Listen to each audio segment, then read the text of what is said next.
Okay, I've been meaning to do this series like 8 times and I've forgotten every single time. My number one question that I get in my comments, on my live streams, in my DMs is, how on earth do you start a sourdough starter? Well, we're gonna do that right now, right this second. I forgot the freaking flour. Okay, flour has been obtained. Sourdough starter can be very simple if you make it.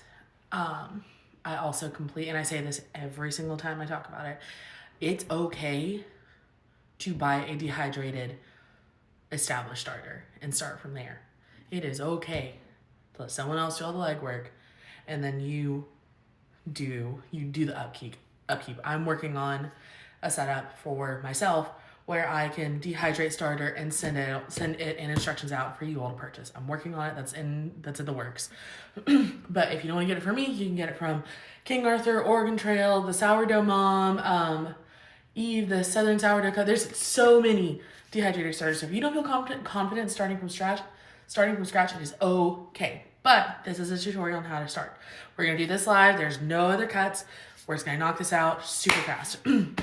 So we have a clean mason jar, we have flour, and we have purified water. This is purified drinking water. That is very crucial. You want pure water because it messes with the fermentation. So I'm using a scale just because I like the math and it's easy to remember the numbers. And they're right here. And to stir with, I'm gonna use chopsticks because you don't want to use metal to stir your thing. It'll kill the bacteria.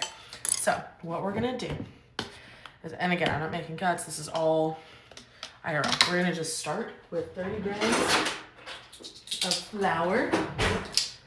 And I don't know how many tablespoons that is.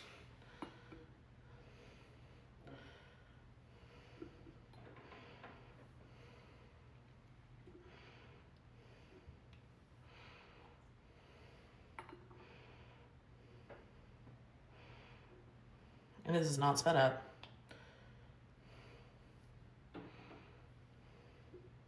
Okay, so we're gonna assume that was 2.5 tablespoons of flour. And we're gonna zero that out. We're gonna take our purified water. And again, 30 grams.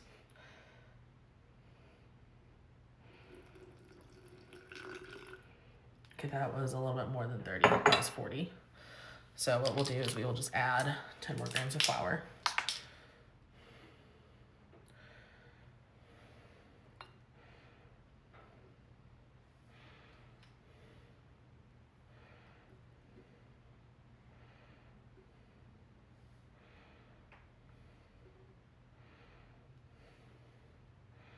Okay.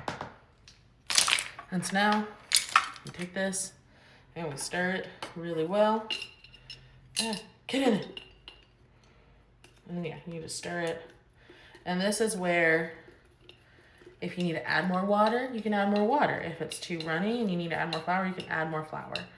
But yeah, so this is the consistency that I like to see and make it all nice and combined to see. Yeah, like that like kind of pancake battery consistency, that's what you want.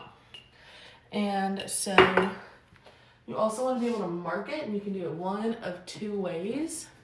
Grab my marker box. You take a marker,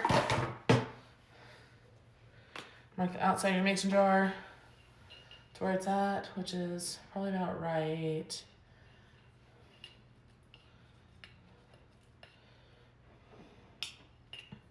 Probably right there. Or you have a lady friend, or you know a lady friend, or you are a lady friend, you can take a hair tie, like so.